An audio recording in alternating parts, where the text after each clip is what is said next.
Okay, I just wanted to show you something I made to hold the K-cups for my coffee maker. I drink at least 3 of these a day. So I used to just either sit them here or sit them in my closet, but I made a K-cup holder out of cherry wood. A few years ago, I got the bug to start making stuff out of wood, little woodworking. I bought some saws. I had some things already in the house. So this is one of those projects that I took cherry wood that I bought, and I made a little box and some separators, and I tried to make these finger joints, but I messed up, and that's why you have this inset walnut in here. Jimmy DeResta, one of those YouTube guys who I watch religiously, once said the difference between a good woodworker and a bad one is the good ones know how to fix their mistakes. The reality is everybody makes mistakes, and I'm learning how to fix mine. I mean, this was a mistake.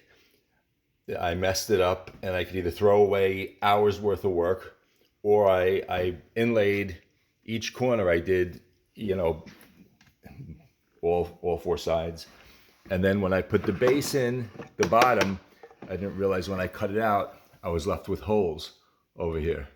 So same thing, I had to inlay. I could have had little holes, but I inlaid walnut also. So it actually looks like it was done on purpose, and it looks like it was matching. And that's it. I tried to match my cabinets. I stained it the same way, which is natural. I tried to find a matching one of these.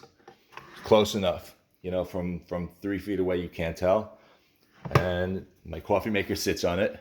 There was no way to do it properly and be able to put this all the way back there because this comes down too far. I would have had to make something very low, and it would have been silly. So I would have been able to make it fit, but I wouldn't have been able to open this up.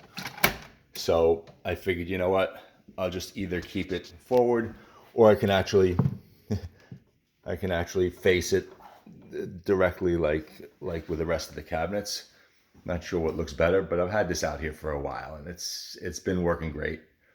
And that's it. I just wanted to show you a little ingenuity, and yeah, that's it.